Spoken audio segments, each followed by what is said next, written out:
Alléluia. Le Dieu que nous servons est élevé au-dessus des cieux. Et son pouvoir est sans limite.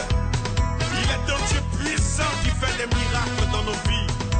Si seulement tu peux croire en sa parole, tu verras sa gloire se manifester. Amen, amen, amen, amen. Alléluia. Alléluia. Amen. Que le nom du Seigneur soit béni. Ce matin, je veux vous saluer encore dans le nom puissant de notre Seigneur et Sauveur Jésus-Christ. Ce matin, je veux parler de quelque chose d'important. C'est un sous-thème. J'espère que vous avez envoyé vos Bibles et de quoi noter, parce que nous allons avoir beaucoup de versets qui vont nous aider à comprendre ce message. Le thème principal dont je vais parler ce matin, c'est celui de la délégation de pouvoir. La délégation de pouvoir. Et le sous-thème, qui est une petite partie de ce thème ou de ce grand thème, c'est la sécurité divine. Donc aujourd'hui, je vais parler de l'aspect de la sécurité divine. Amen. Amen. La sécurité divine. La délégation de pouvoir, c'est un thème qui est un peu lourd, il fait un peu juridique. Je sais qu'il y a des personnes qui sont ici, qui font le droit. Je vais essayer d'expliquer ce que c'est que la délégation et ce que c'est que le pouvoir. Amen. Amen. La délégation a un synonyme simple, c'est un raccourci, c'est le transfert. Quand on parle de délégué, c'est une autorité qui transfère une partie de ses pouvoirs ou la totalité de ses pouvoirs à quelqu'un qui a la capacité de le représenter. Donc quand on parle de délégation, c'est un transfert. Ça passe d'une main à une autre. Amen. Et ce qu'on appelle le pouvoir, ce n'est rien d'autre qu'une influence morale, spirituelle, physique. Amen. Spirituelle. Donc, quand on parle de délégation de pouvoir, on parle de transfert d'influence morale, spirituelle, physique. Alléluia. Donc le transfert de pouvoir ou la délégation de pouvoir relève du supérieur vers l'inférieur. Mais dès l'instant où le pouvoir a été transféré, celui qui a transféré le pouvoir et celui à qui on a délégué le pouvoir ont la même capacité. Dis Amen. Amen. Alléluia. C'est pourquoi nous, en tant qu'enfants de Dieu, nous avons la même nature et la même responsabilité que Dieu. Dans le livre de 2 Corinthiens, le chapitre 6, le verset 1, la Bible nous enseigne, puisque nous travaillons avec Dieu, Dieu a fait de nous des ouvriers avec lui. Je vous exhorte à ne pas utiliser la grâce de Dieu en vain. Je vous exhorte à ne pas utiliser le transfert de pouvoir en vain. Bien-aimés, il y a beaucoup de choses qui se produisent dans l'église aujourd'hui, simplement parce que la puissance que nous avons reçue, nous ne savons pas la gérer. Le transfert d'autorité que nous avons reçu, nous ne le comprenons pas. Nous ne savons pas les sphères ou encore les limites ou encore la puissance qui couvre ce transfert de pouvoir. Alléluia. Amen. Nous pensons souvent que dès l'instant où nous sommes nés de nouveau, dès l'instant où nous avons reçu Jésus comme Seigneur et Sauveur personnel, alors nous sommes déjà en sécurité. La réalité est tout autre. Tu es né de nouveau, tu as accepté Jésus comme ton Seigneur et Sauveur personnel. Si tu meurs, tu es sauvé. Mais tu n'as pas produit d'œuvre pour la gloire de Dieu. Alléluia. L'objectif du diable dans notre vie, c'est de faire quoi? c'est de chercher à t'empêcher de produire des œuvres qui demeurent. Son objectif, c'est de voler, d'égorger et de détruire. C'est pourquoi vous voyez souvent que dans l'église, il y a des chrétiens qui souffrent le martyre. Ils souffrent de l'oppression des démons. Ils souffrent de l'oppression des esprits. Parce qu'ils n'ont pas compris la délégation de pouvoir. Les textes qui vont m'aider ce matin à parler de la sécurité divine et en même temps de la délégation de pouvoir, il y a Éphésiens le chapitre 6, les versets 10 à 18. Éphésiens le chapitre 6, les versets 10 à 18, il faut noter. Matthieu le chapitre 5, le verset 13. Éphésiens le chapitre 6, le verset 10 à 18. Éphésiens le chapitre 5. Matthieu plutôt le chapitre 5, le verset 43. Luc le chapitre 6, le verset 27. Et Luc le chapitre 6, le verset 37. Éphésiens le chapitre 6, le verset 10 à 18. Matthieu chapitre 5, le verset 43. Luc le chapitre 6, le verset 27. Luc le chapitre 6, le verset 35. Tout à l'heure, je parlais de la délégation de pouvoir, du transfert d'autorité. Tout a commencé dans le livre de Genèse, au chapitre 2, le verset 27. Lorsque Dieu a identifié ou encore a déclaré sa volonté de créer l'homme, il a dit, faisons l'homme à notre image, selon notre ressemblance, pour que l'homme domine. Le jour où Dieu a mûri dans son esprit de créer l'homme, il lui a donné déjà sa mission ou son cahier de charge.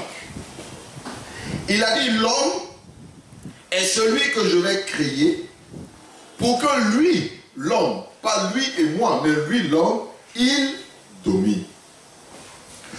Ta nature ou ton objectif en tant qu'homme de Dieu ou en tant que serviteur de Dieu ou en tant que fils de Dieu, c'est de pouvoir dominer. Dieu dit, faisons l'homme à notre image, selon notre ressemblance, pour que lui domine. Je disais à quelqu'un, je dis, si ce jour où Dieu avait énoncé cette pensée, il avait dit simplement pour que l'homme et moi nous dominons, il y avait un problème. Mais ce que Dieu a dit, il a dit, c'est écrit pour l'éternité. C'est l'homme qui doit dominer sur la terre. Regardez, quand Dieu continue, il dit quoi?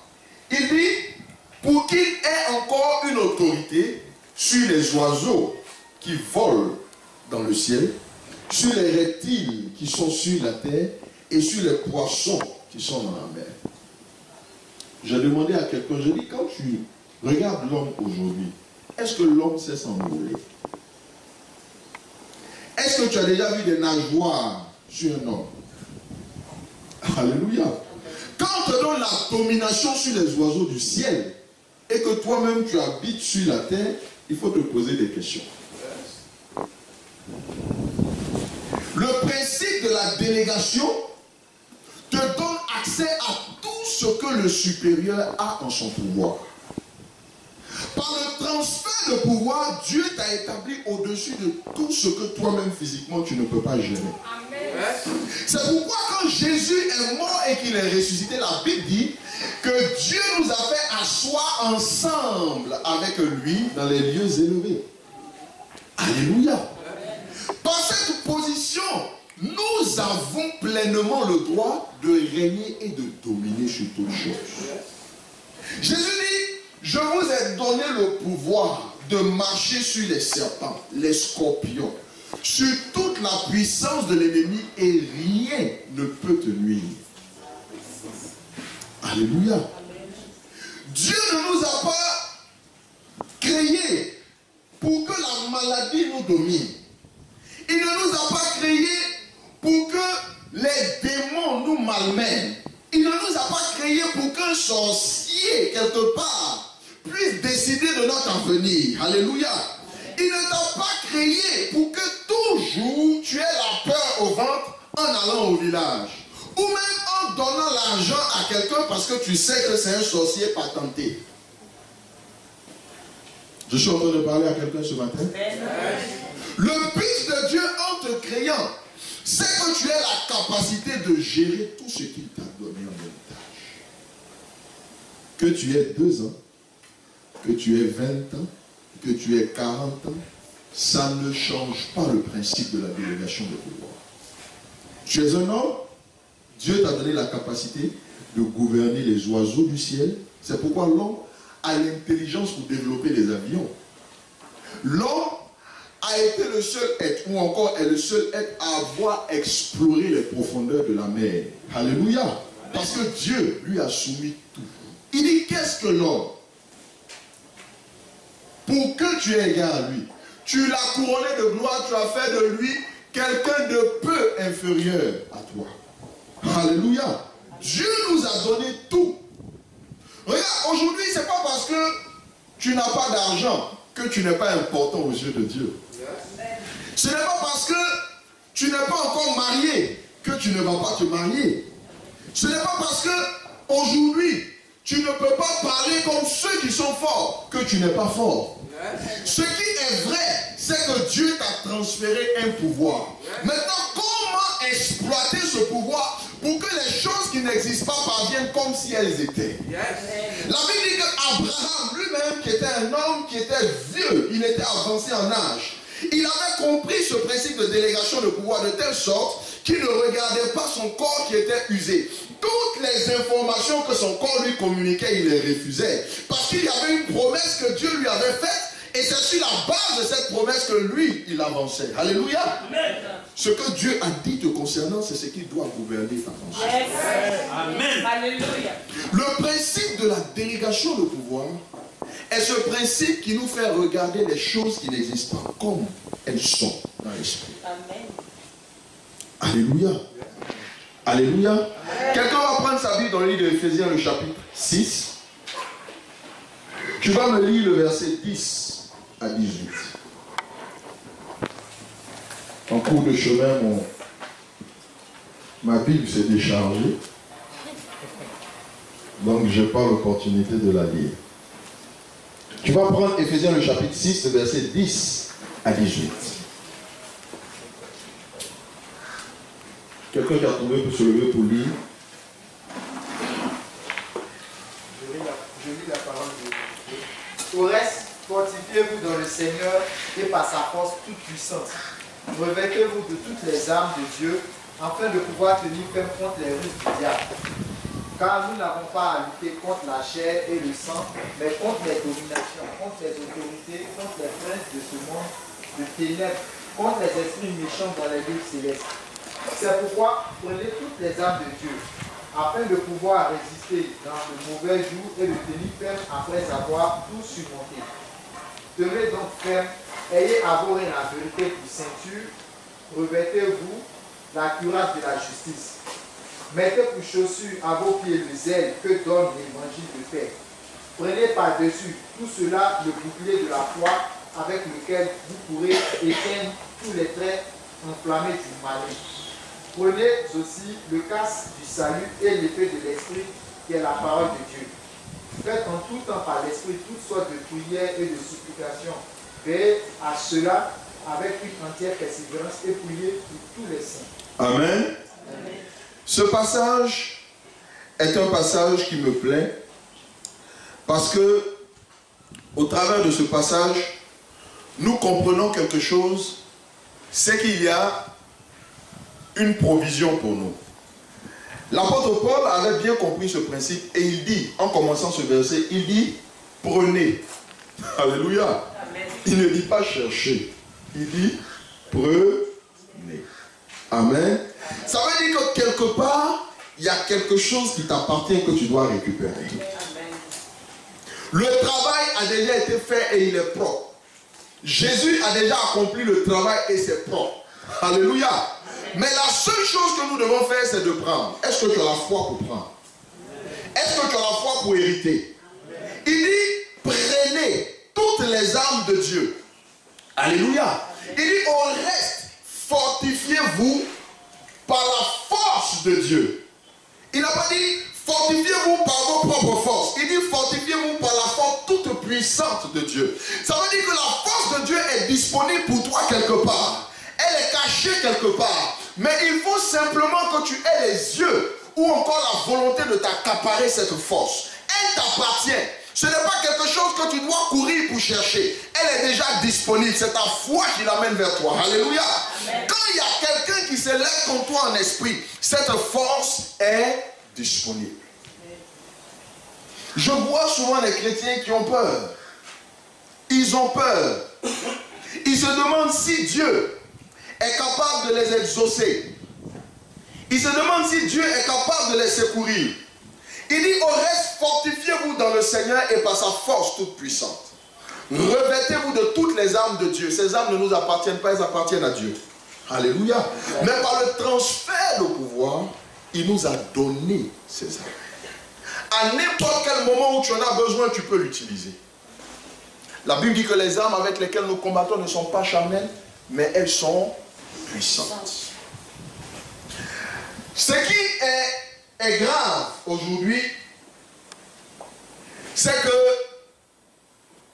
tu le veuilles ou que tu ne le veuilles pas, tu auras toujours des ennemis. Yes. It's true. Que tu le saches ou que tu ne le saches pas, ils sont toujours là. Alléluia. Amen. Alléluia. Amen. Le verset 11 dit, revêtez-vous de toutes les armes de Dieu afin de pouvoir tenir ferme contre les ruses du diable. Le verset 13 dit, c'est pourquoi prenez encore toutes les armes de Dieu afin de pouvoir résister dans le mauvais jour. Il y a toujours un jour mauvais dans lequel tes ennemis vont commencer à sortir leurs dents. Yes. Mais l'information qu'ils n'ont pas, c'est que toi, bien qu'ils te voient comme ça sans armes, tu as été transféré. Il y a une autorité qui est en toi. Maintenant, si toi-même tu n'es pas au courant de cette autorité, là tu as la merci de tes ennemis. Je veux te dire ce matin qu'il y a toujours un mauvais jour dans notre vie. Ne pense pas que parce que tu es chrétien, tu es né de nouveau, les choses vont comme ça. C'est-à-dire tout est rose, tout est beau. La Bible nous donne une information pour nous dire, revêtez-vous de toutes les armes de Dieu afin de résister dans le mauvais jour. Ça veut dire qu'il y a un mauvais jour où tes ennemis ont l'impression qu'ils t'ont vaincu. Ils ont l'impression qu'ils peuvent continuer à t'oppresser.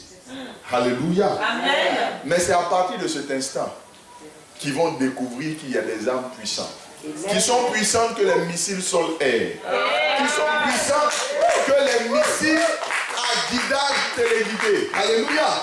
Ils vont se rendre compte que de chez toi à la maison, tu es capable d'opérer en esprit partout où leur position est identifiée. Alléluia. Parce que les armes que Dieu te donne, ce sont des armes puissantes. Amen. Regarde, la seule personne qui peut donner du pouvoir aux armes de Dieu, c'est toi. La seule personne qui peut aussi bousiller le pouvoir des armes de Dieu, c'est toi. Yes. La connaissance et la révélation que tu as des armes qui sont à ta disposition déterminent la puissance de ton combat. Amen. Le mauvais jour existe. Il ne faut pas penser que quand on devient chrétien, on est dans le dessin animé. Quand on devient chrétien, toutes les choses deviennent belles.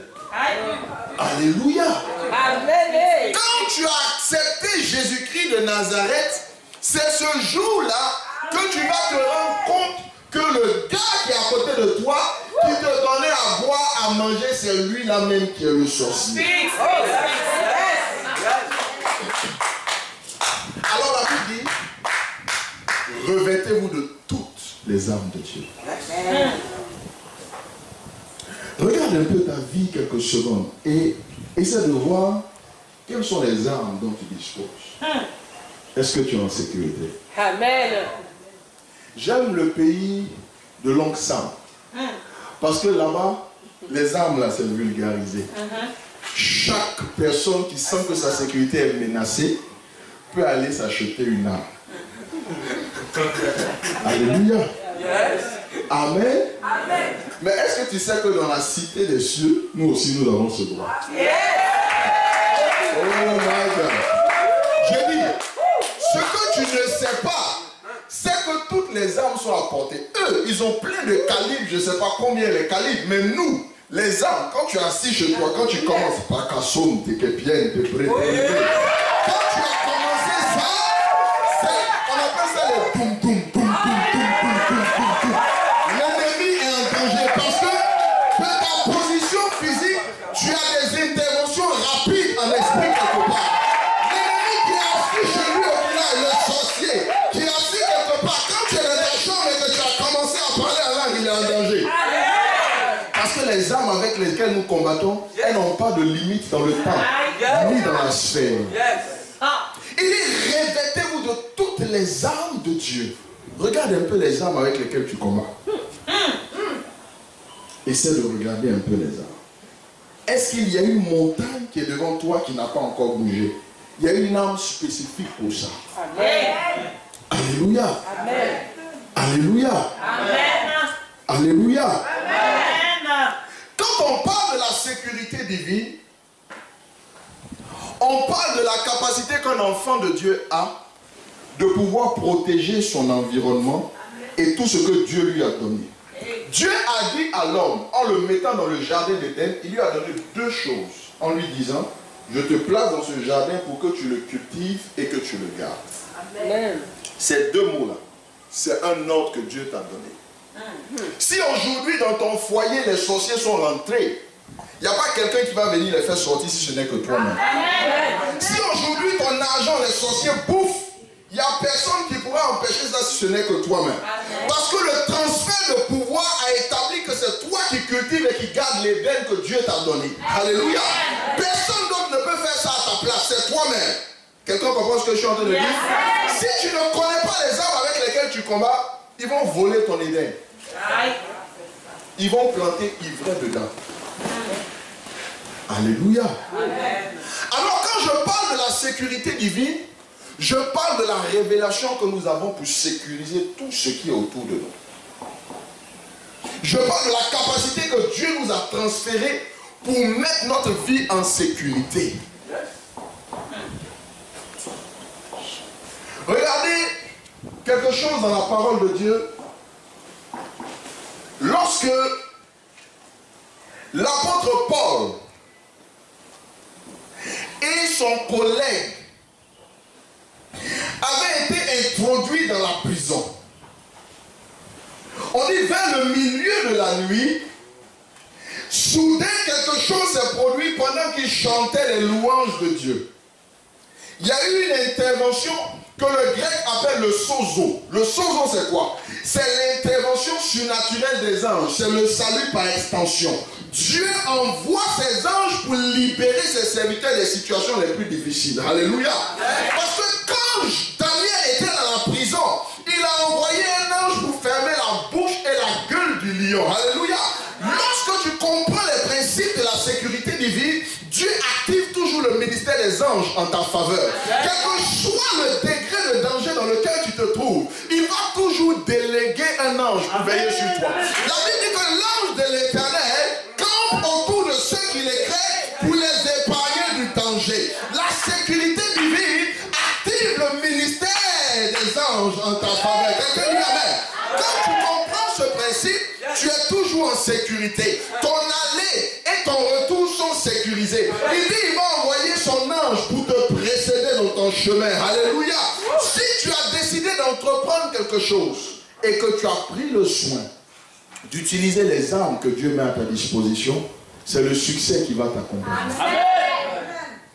Très souvent, nous, en tant qu'enfants de Dieu, nous disons, tout est la volonté de Dieu. C'est un faux terme à ne plus utiliser. Amen. Ça, c'est la mentalité des païens. En Djoula, on dit à la quoi? Dieu a fait. C'est ça, non? C'est Dieu. Si Dieu veut. Alléluia. Nous, on ne dit pas si Dieu veut. Nous travaillons avec Dieu. Nous sommes les collaborateurs de Dieu. Alléluia. Dieu n'a pas de bras. Dieu n'a pas de pied. Dieu n'a pas de mains, mais ce sont nos mains qui sont les mains de Jésus. Yes. Ce sont nos pieds qui sont les pieds de Jésus. Yes. C'est pourquoi c'est avec nous qu'il accomplit le salut de l'humanité. Yes. La sécurité divine. Si tu es en danger, tout ton pays est en danger. Yes. Amen. Regardez, si ta vie est menacée, ce n'est pas toi seul qui est menacé. C'est ton emploi qui est menacé. C'est ta femme qui est menacée. C'est ton enfant qui est menacé. C'est la destinée des générations après toi qui est menacée. Alléluia. C'est pourquoi si Satan a introduit un sorcier dans ta famille, il faut que ce sorcier-là, il se convertisse ou bien on paye son transport.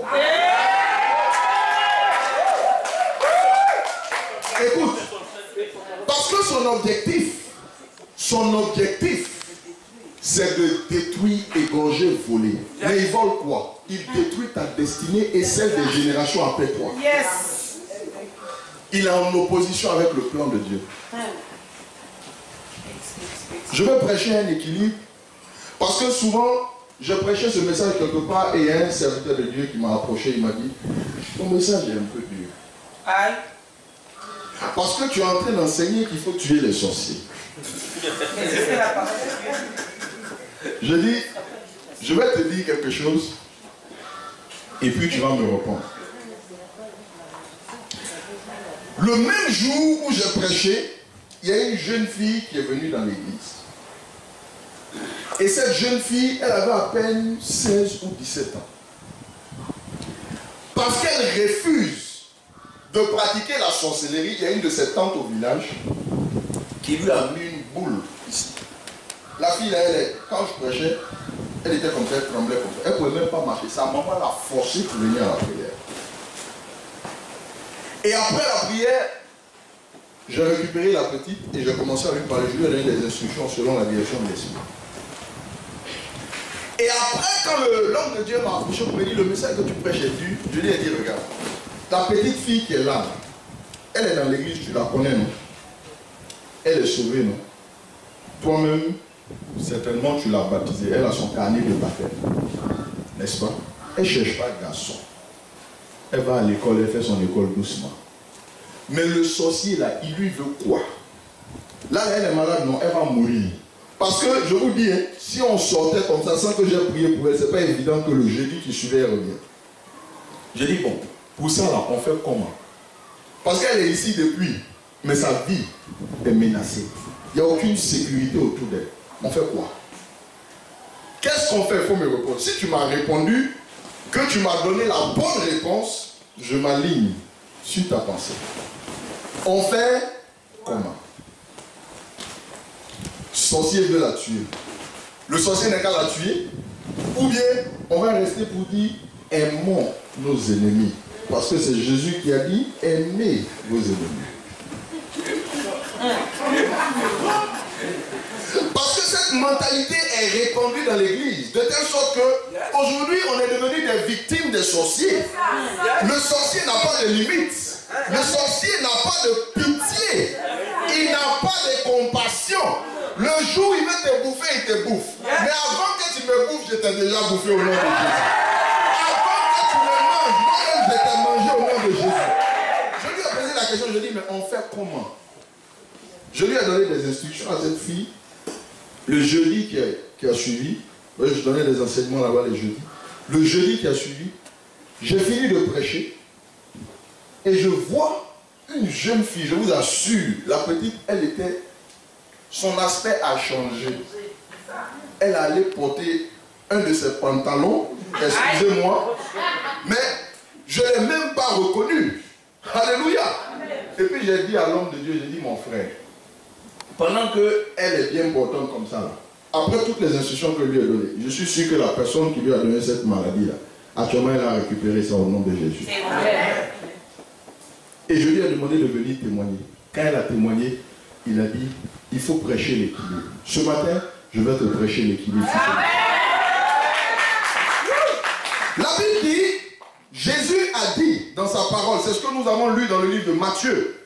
Matthieu, le chapitre 5. Quelqu'un récupère ça? Aujourd'hui, j'ai des problèmes avec la technologie. Matthieu, le chapitre 5, le verset 43. Jésus dit quoi? Quelqu'un lise, et puis on va bien comprendre avant de commencer à bombarder les sorciers ce matin. Parce qu'on va les manger encore. Quelqu'un n'est qu'à lire ce passage. Vas-y mon frère. Vous avez appris qu'il a été dit. Tu aimeras ton prochain et tu haïras ton ennemi. Mais moi, je vous dis, aimez vos ennemis. Bénissez ceux qui vous maudissent. Faites du bien à ceux qui vous haïssent. Alléluia. Amen. Continue. Qu'est-ce qu'il dit? Et priez pour ceux qui vous maltraitent. Et continue. Qu'est-ce qu'il dit à la suite? Ceux qui vous persécutent. Ensuite. Afin que vous soyez fils de votre Père. Point. Qui est dans les cieux. Afin que vous soyez fils de votre Père qui est dans les cieux. Amen. Je vais te dire ce que Jésus était en train de dire concernant nos ennemis sur ce verset. Jésus dit, aimez vos ennemis. Il vous a été dit d'haïr vos ennemis. Mais moi je vous dis, aimez-les. Et lui-même il continue et va expliquer comment on doit les aimer. Il dit, qu'est-ce qu'il a dit par la suite?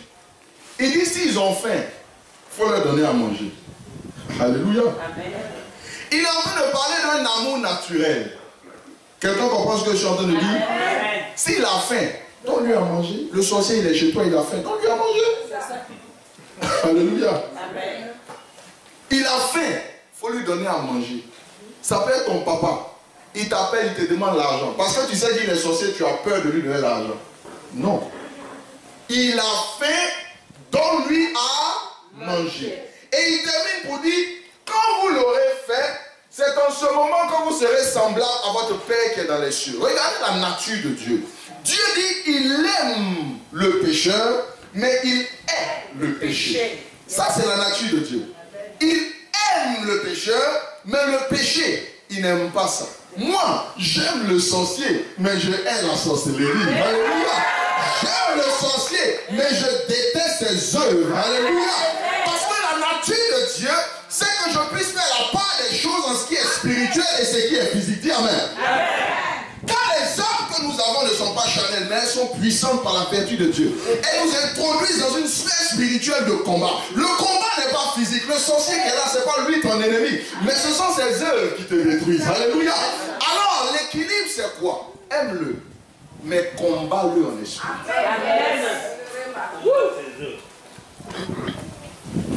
Comme je lui ai dit, mon frère, tu vois, quand tu es trop traditionnel, tu ne comprends pas la révélation de la parole de Dieu. Jésus dit, aimons nos ennemis. Mais il continue pour nous dire comment nous devons les aimer. Parce que l'amour a plusieurs dimensions. Je peux l'aimer de façon philéo, mais je ne peux pas l'aimer de façon agapéo. Alléluia. Parce que ses œuvres ne m'introduisent pas dans l'amour agapéo. Alléluia. Ses œuvres m'introduisent dans l'amour philéo. Et je ne peux l'aimer que dans cette dimension. Mais la nuit, je vais le traiter comme un ennemi spirituel dans le nom puissant de Jésus. Je vais détruire ses œuvres dans le nom puissant de Jésus de Nazareth. La sécurité divine. Tu regardes l'ennemi, il est là, il avance. Il progresse. Il est à tes portes. La nuit, tu dors, il serre ton cou. Alléluia. Mais au matin, donne-lui un verre d'eau à boire. Donne-lui de la nourriture à manger parce que le soir, il aura besoin de force au nom de Jésus-Christ. Oh yes. Jésus dit, aimez vos... Moi, je les aime. Mais je les cherche pour les bouffer. Alléluia. Le sorcier de ta famille qui a décidé que toi et ta maison, vous n'allez pas avancer. Si les garçons, il n'est qu'à venir devant toi en esprit pour traiter. Est-ce que tu connais le pouvoir que Dieu t'a donné? La Bible dit, revêtez-vous de toutes les armes de Dieu.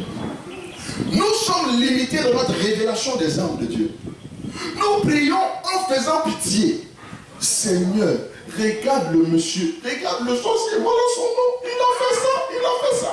Non, non, non, non, non, mon frère. Ma soeur, on ne fait pas pitié devant le sorcier. Quand on est rentré dans le domaine de l'esprit, là-bas c'est la guerre. Et quand on est en guerre, un ennemi est un ennemi. Amen. Quand on est en guerre, un ennemi est un Ennemi.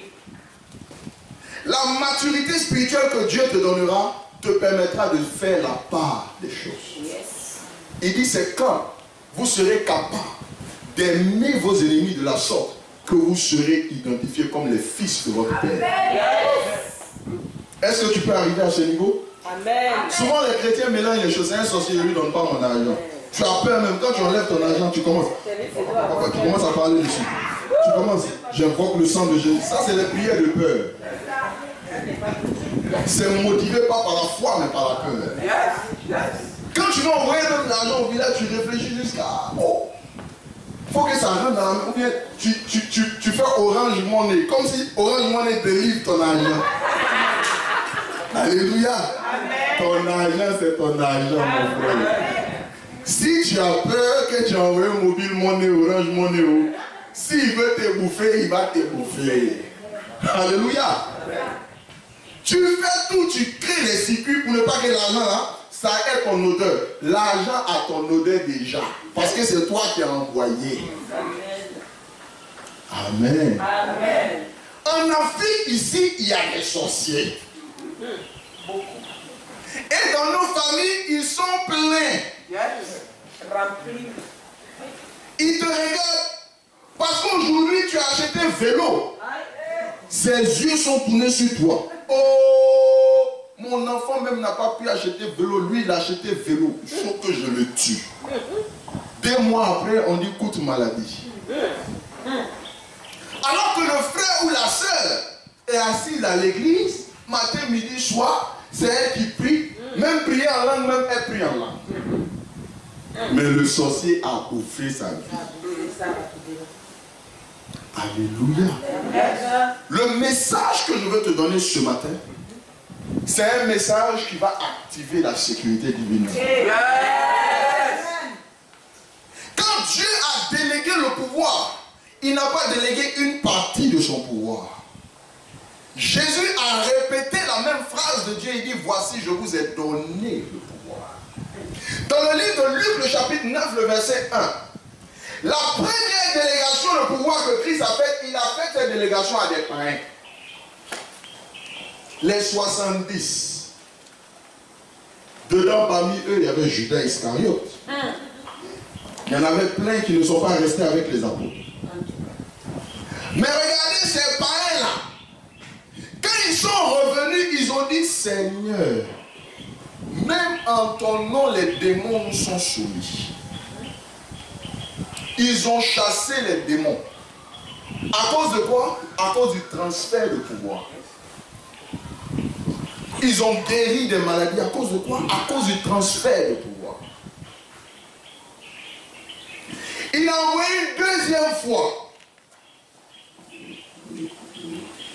Et parmi ces personnes, Jésus va maintenant sécuriser le message du transfert de pouvoir, du transfert d'autorité. Il va leur dire, ne vous réjouissez pas de ce que les esprits vous soient soumis, mais réjouissez-vous de ce qu'en plus que les esprits vous soient soumis, votre nom est inscrit dans le livre de vie. Parce que si ces deux choses sont établies, tu es en sécurité éternellement. Quand ton nom est inscrit dans le livre de vie, et que tu exerces l'autorité qui t'a été transférée, aucun esprit, aucun sorcier, quel que soit son grade, il ne pourra faire quoi que ce soit contre toi. Amen. Alléluia. Amen. Les deux, exercer l'autorité et être converti réellement à Jésus-Christ de Nazareth. Ta vie chrétienne n'est pas un jeu. Vous pensez que tu peux vivre dans le péché aujourd'hui et continuer à chasser les démons demain. Tu es le piège de ta sécurité. Amen. Alléluia. On a des chrétiens aujourd'hui dans l'église qui font ping-pong avec Dieu. Mais les sorciers aussi font ping-pong avec eux. Nous, on ne regarde pas à ce qui est profond. On dit le frère, il est à l'église. Or, le frère, il fait ping-pong. Jésus dit, votre nom est inscrit dans le livre de vie. Et maintenant, vous pouvez chasser les démons avec autorité. Parce que le démon, quand tu le chasses, il va chercher le mauvais jour beaucoup dans ta vie. Et l'apôtre Paul, toujours dans le livre d'Éphésiens chapitre 6, il dit, après avoir tout surmonté, vous puissiez encore résister. Encore tenir ferme. Parce que quand le mauvais jour passe, il faut que tu sois toujours trouvé fort. Ta vie de prière n'est pas une vie de prière séquentielle. Ça veut dire, c'est pas aujourd'hui, et puis demain on fait un peu, après demain on regarde. En fonction des circonstances, en fonction des jours, on prie. Non. Quelqu'un qui a la mentalité de Dieu, c'est un homme ou une femme qui vit une vie de prière perpétuelle. Yes. Tu veux activer la sécurité divine? Tu veux ne plus avoir peur des sorciers? Quand tu vas quelque part, tu vas à un entretien. On t'a annoncé quelque part que tu as un entretien d'embauche, quelque chose que tu as cherché pendant des années.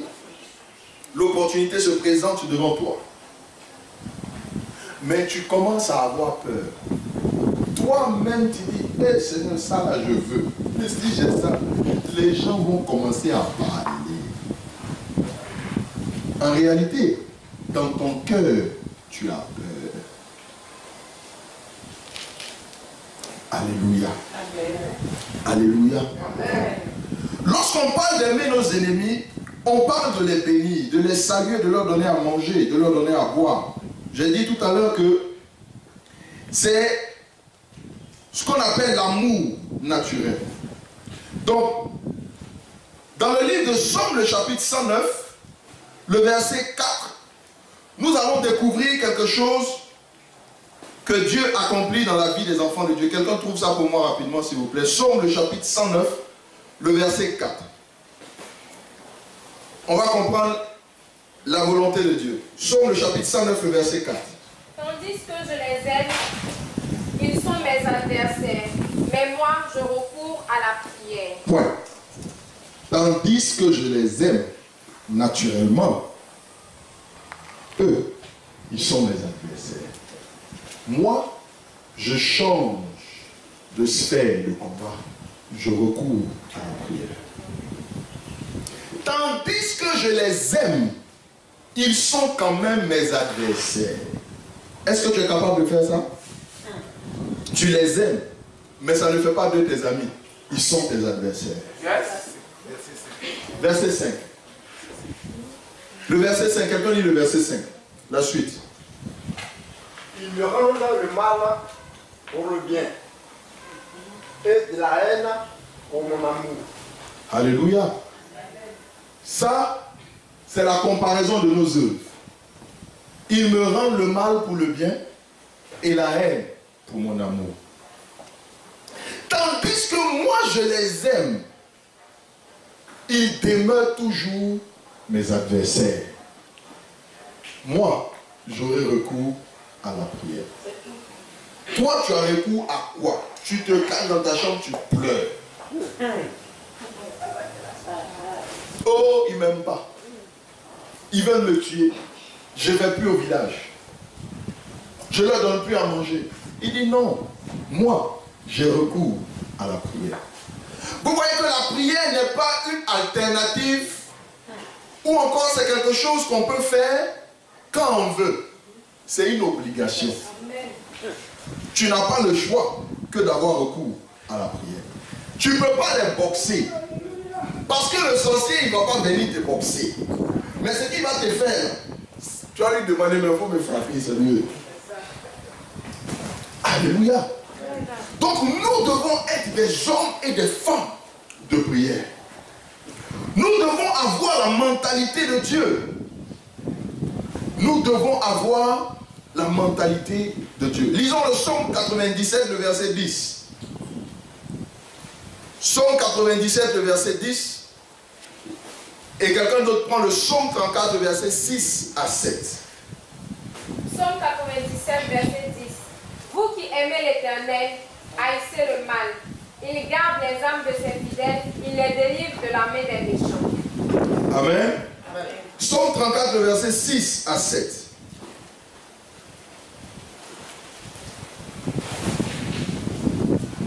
Psaume 34, le verset 6 à 7. Quand on tourne vers lui les regards, on est rayonnant de joie, et le visage ne se couvre point de honte.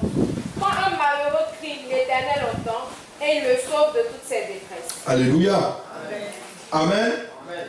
La Bible dit que le Dieu que nous servons a la capacité de nous délivrer. Le Dieu que nous servons a la capacité de nous délivrer. Ne limitons pas l'action de Dieu en pensant que le problème pour lequel nous nous approchons de Dieu est tellement long que son processus pour nous sauver sera long. Souvent, quand on dit de prier, les gens disent prier là, c'est trop long. Prier, c'est long.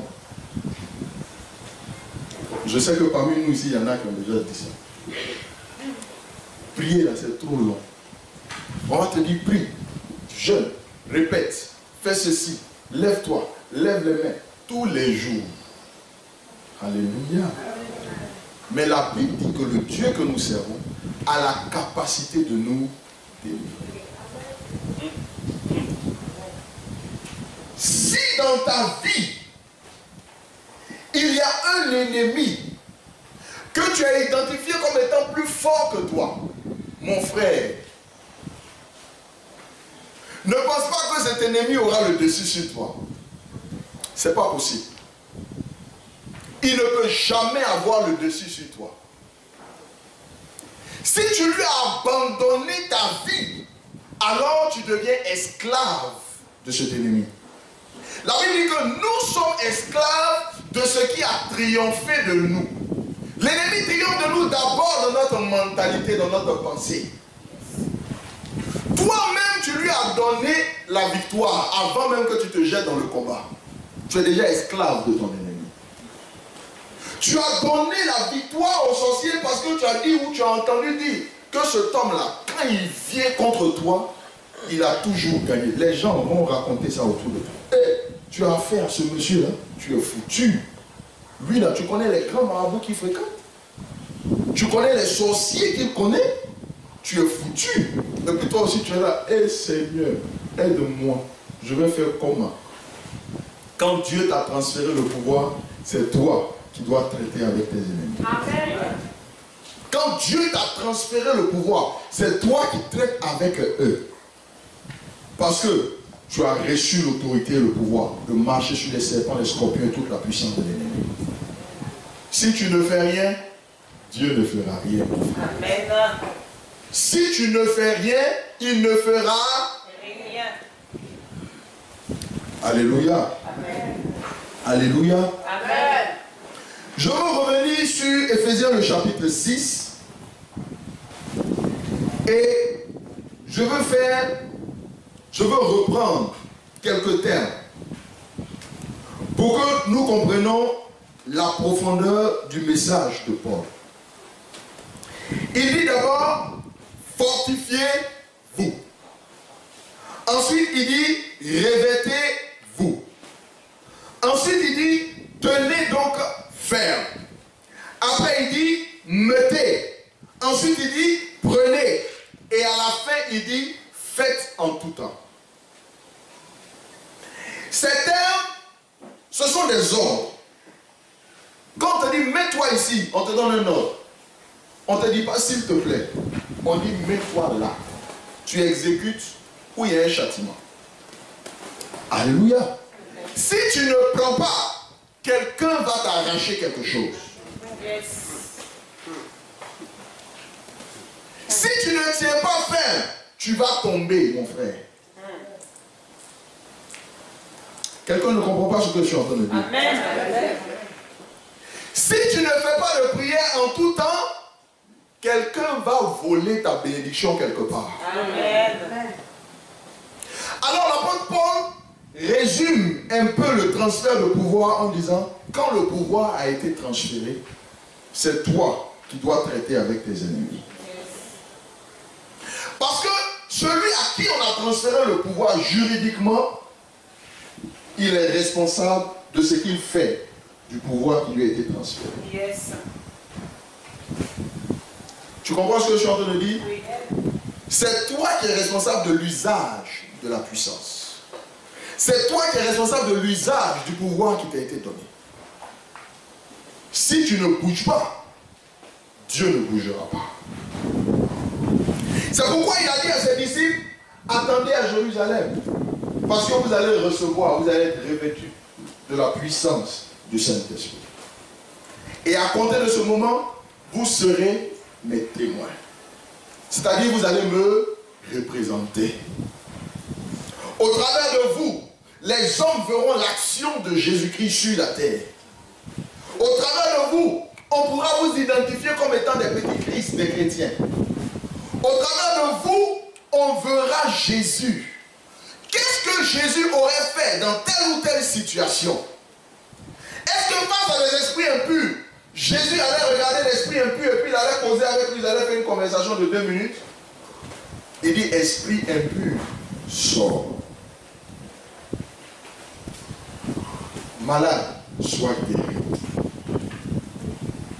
Je veux parler à l'esprit de quelqu'un ce matin pour lui dire que Dieu est capable de te sécuriser. Amen.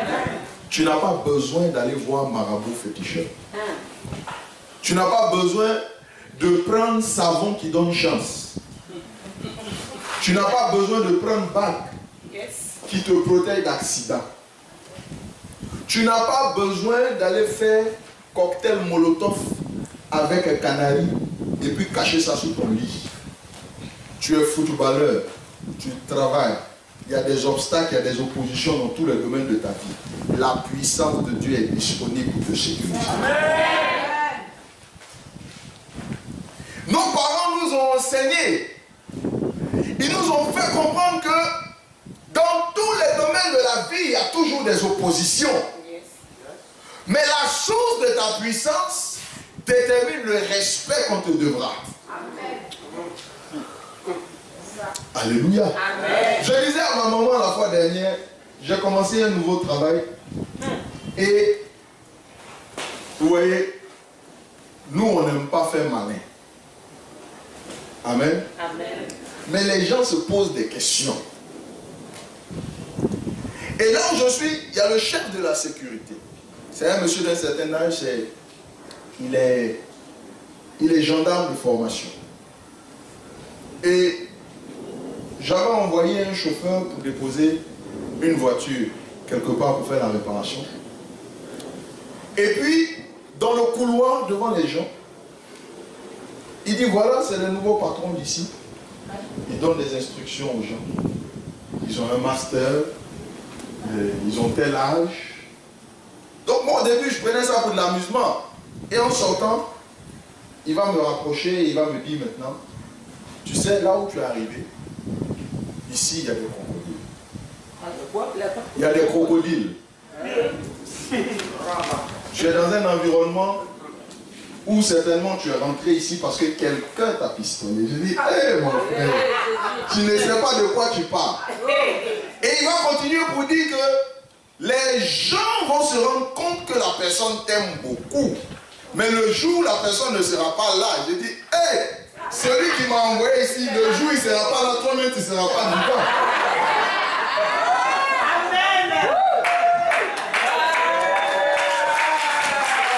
Alléluia. Il dit parce que les gens ont l'impression qu'on t'aime. Je dis, je suis arrivé ici, ça fait combien de temps? Ça fait même pas 2 mois.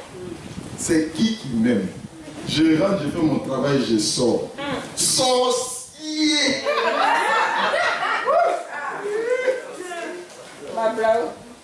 Alléluia. Ça vous dit que quelles que soient les bonnes intentions que tu as, le somme nous a donné l'information. Tandis que je les aime, je souris avec eux, je fais tout, mais ils demeurent mes adversaires. Moi, j'ai recours à la prière. Si ta vie de prière n'est pas établie, mon frère, tu n'as pas de sécurité. Si tu n'as pas une vie de prière, il y a des lieux où ton ton papa ne pourra pas venir t'aider, mon frère. Quand tu étais petit, ils étaient à côté de toi pour te donner des conseils. Mais tu as commencé à vieillir, poil à pousser, mon ami. Tu es devenu vieux. Tu as 4 enfants, 5 enfants. Papa n'est pas là. C'est toi-même qui donnes à manger à papa. Là, si tu es un ennemi, tu fais comment? Tu as pleuré avec qui? Il n'y a pas quelqu'un qui a prié pour toi parce que lui-même, il a chaud. Alléluia. Amen. Il faut développer tes muscles de prière, mon frère. C'est pourquoi l'apôtre Paul dit, faites en tout temps par l'esprit toutes sortes de prières. Je disais à quelqu'un, regarde ton répertoire de prières, c'est vieux. Il dit, faites par l'esprit. On n'est plus dans les prières traditionnelles. On n'est plus dans les prières qui font pitié. Seigneur, donne-moi. Seigneur, regarde. Non! Faites en tout temps, par l'esprit, toutes sortes de prières, mon frère. Yes. Toutes sortes de prières, mais pas à l'esprit. Alléluia. Amen. Il y a des églises où le style de prière est connu. Tu rentres, le culte ou la messe, ça commence, ça se termine. On connaît le type de prière. Et ce qui est mauvais, c'est que les gens transposent ça chez eux à la maison. Quand c'est chaud, tu les verras en train de reprendre ces prières. Mais ils ne sont pas rentrés dans la dimension de la prière par l'esprit. Alléluia. Il dit, je chanterai avec mon intelligence, mais je chanterai aussi avec l'esprit. Je prierai avec mon intelligence, mais je prierai aussi avec l'esprit. Il y a des circonstances de ta vie où tu as besoin de te connecter à la source de l'esprit pour prier. Il y a des prières quand tu les déclenches. L'ennemi, même s'il est à quelques kilomètres de toi, il est en danger. Ta prière est ta source de sécurité. Amen. Jésus a déjà tout payé pour nous. Je me pose la question de savoir, mais si Jésus n'était pas mort, nous on était foutus. C'est-à-dire les sorciers, les marabouts ici là, tu ne peux pas faire un pas sans que ton pied ne s'enfle.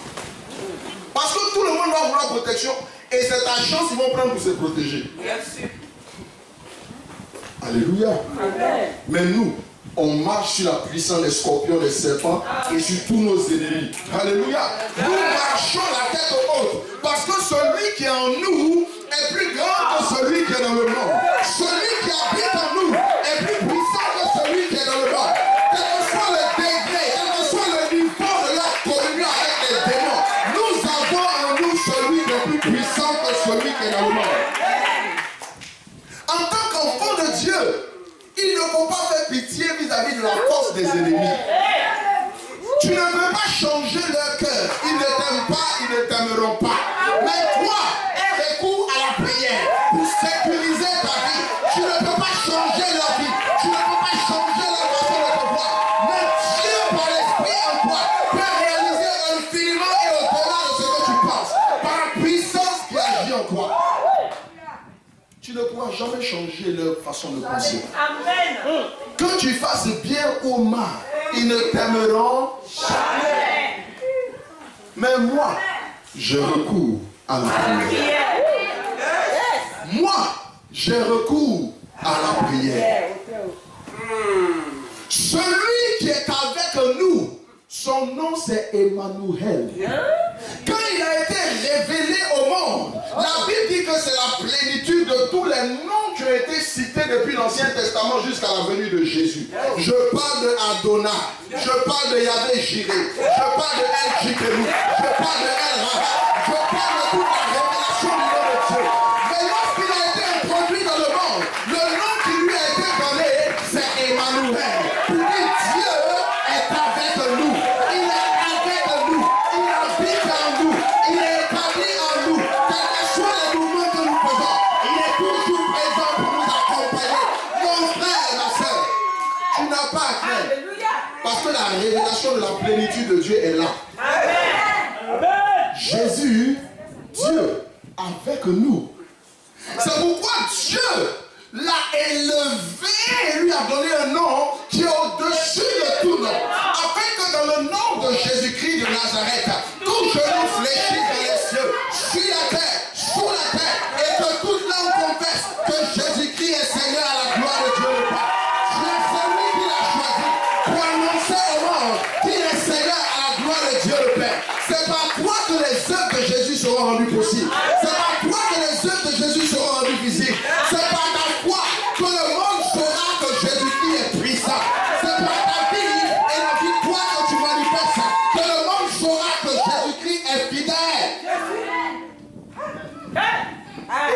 écoute-moi très bien ce matin. Alléluia. Tu as certainement minimisé le nom de Jésus. Mais vous savez, ceux qui ont expérimenté les miracles les plus puissants dans l'Ancien Testament n'avaient pas cette révélation du nom de Jésus. Pourtant, Moïse a été capable de diviser la mer Rouge en deux. Simplement avec la révélation du nom de Dieu. Mais aujourd'hui, à nous, Dieu nous a donné la plénitude de toutes ces expériences du nom de Dieu. Dans la personne de Jésus-Christ de Nazareth.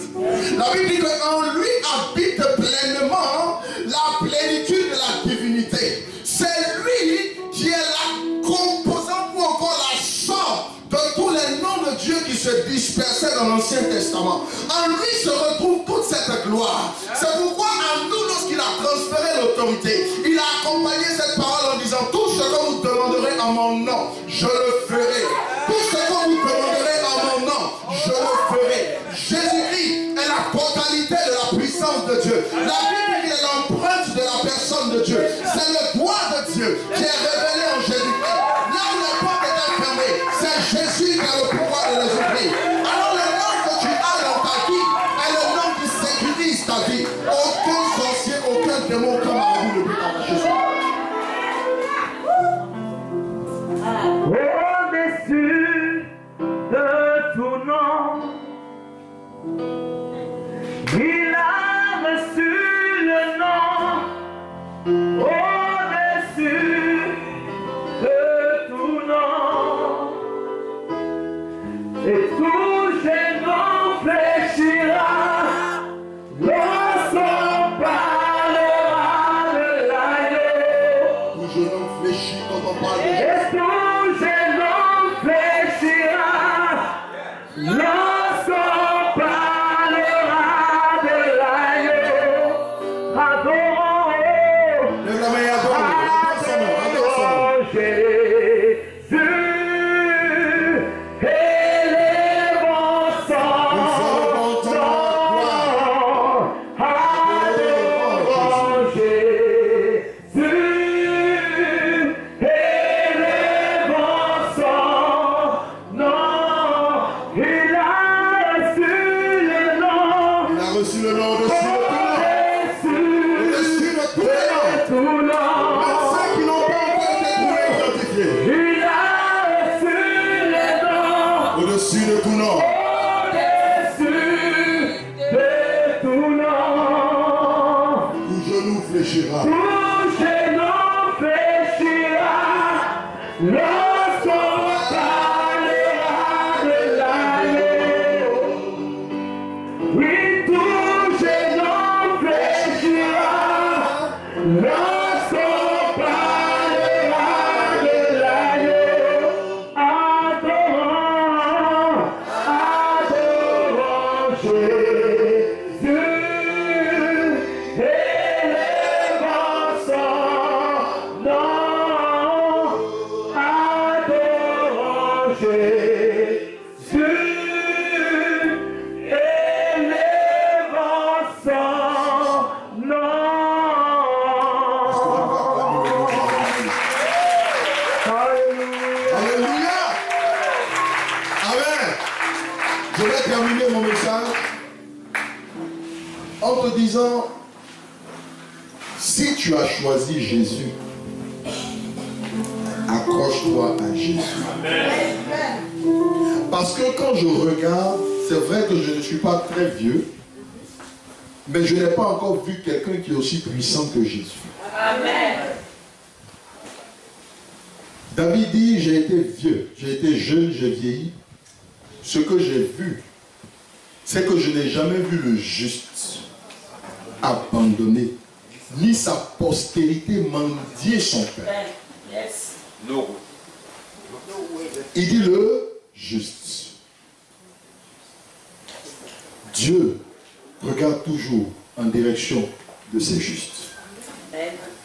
Si ta vie est mélangée avec le péché, sors du péché. Parce qu'on va trouver toujours des raisons pour justifier le péché. Mais si tu veux être en sécurité, sors du péché. Amen. Le péché sort du péché. Jésus sauve du péché. Sors du péché. Si tu es ici ce matin que tu n'as pas encore donné ta vie à Jésus et que en toi-même tu sais que tu n'es pas en sécurité, je vais te demander de venir devant. Tu n'as pas encore donné ta vie à Jésus-Christ de Nazareth. Et tu sais que tu n'es pas en sécurité. Les gens t'ont proposé des solutions pour te sécuriser. Tout ce que tu fais, tu le fais dans la peur. Parce que ta vie n'est pas sécurisée.